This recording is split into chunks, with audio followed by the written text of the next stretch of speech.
That was really nice.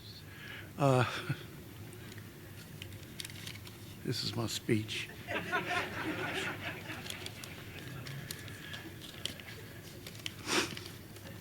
I would like to thank the Sugar Bowl Committee. I appreciate very, very much. I'm humbled, not only for the award, but to be included with the other three people.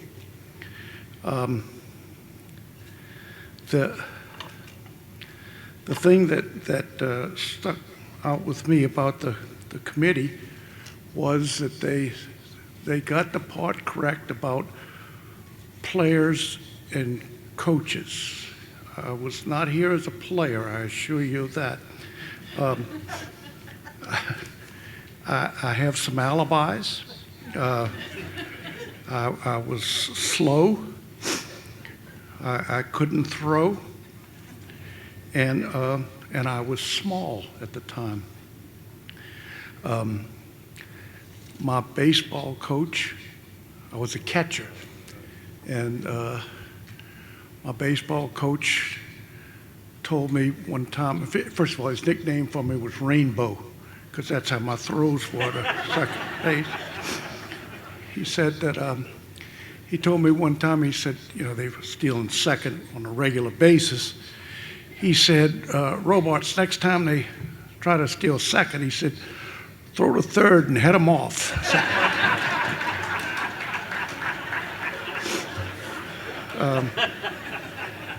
It's a true story.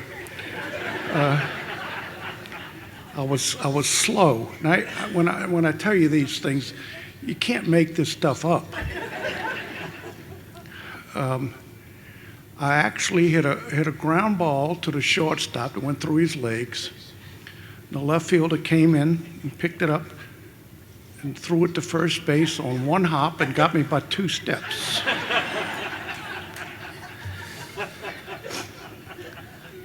I turned to coaching, and it had to be better than playing. I started coaching when I was like 13 or 14 years old. I was coaching younger people. In fact, I was talking to some of my favorite players here earlier, and they were saying that when we won the first years at Rummel, I was like 29 years old. I can tell you that you have to have good players. The good players make good coaches. There's no question about that. I did work with some excellent coaches. I try never to say assistant coaches. I do it sometimes, but I shouldn't. I worked with Miles Sagers, who went on to become a great administrator. Reggie Freelow,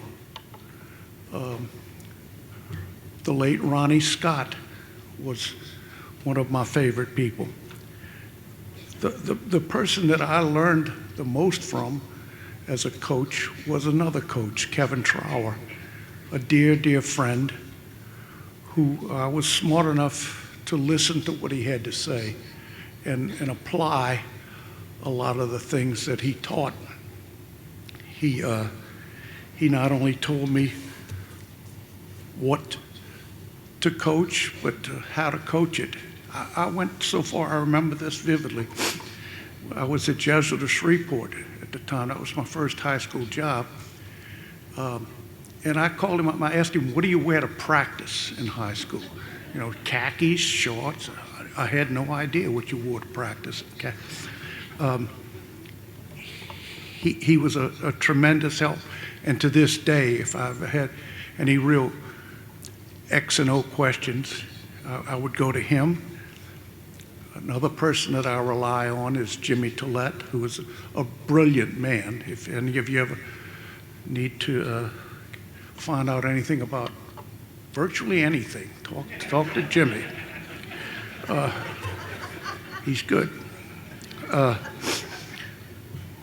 When I finished college, I got to go into the Army for 2 years. and I went to a place called Dachau, which was a concentration. I heard somebody say, "Oh, it was a concentration camp."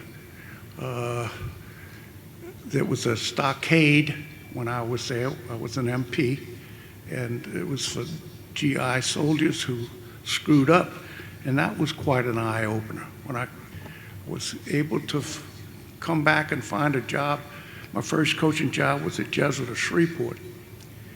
My first year's record was 3-21.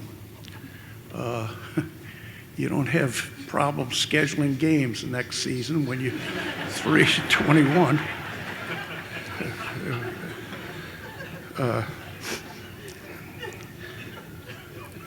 I got the job after 3 years there. I got the job as an assistant baseball coach at Rummel under Tom Swarner. I coached the freshman basketball team that year. There were freshmen who had been cut off the JV. We struggled.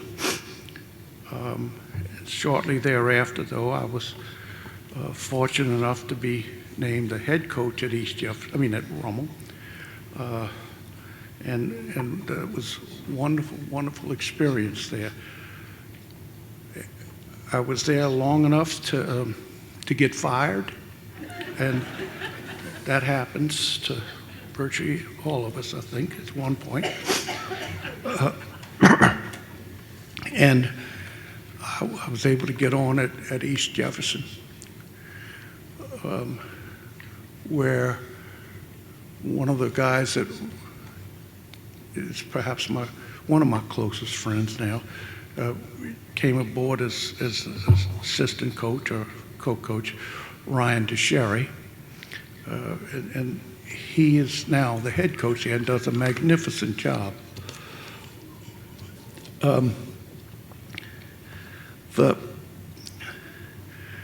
I coached a little bit at St. Martin's, and this is no affront to the guys that I coached at Rummel, and I know you guys are here.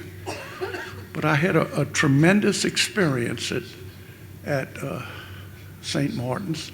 I was an assistant under Mike Odom, and I had the opportunity to coach my grandson. And it was hard because he was pitiful. But I got you.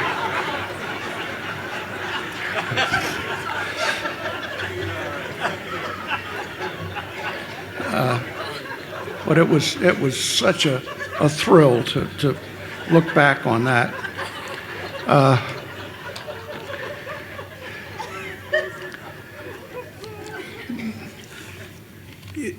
It's a wonderful thing to be a coach. It really is. I feel God blessed me.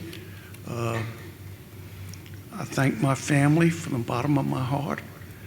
I thank the guys that I was fortunate enough to coach, to see you guys grow up and become good Christians, good men in the community. Those are the things that really matters to a coach, not whether you've won or not. That's important, but it's not the most important. Again, I thank you so much for this honor. I could never get this and wouldn't ever feel like I was gypped, because this is such a tremendous thing. I don't know how you express it enough. In a couple of other Hall of Fames, but this one is the one that matters to me the most. Again, no slight on any of the others. I thank you so much from the bottom of my heart, and may God bless all of you. Thank you very much.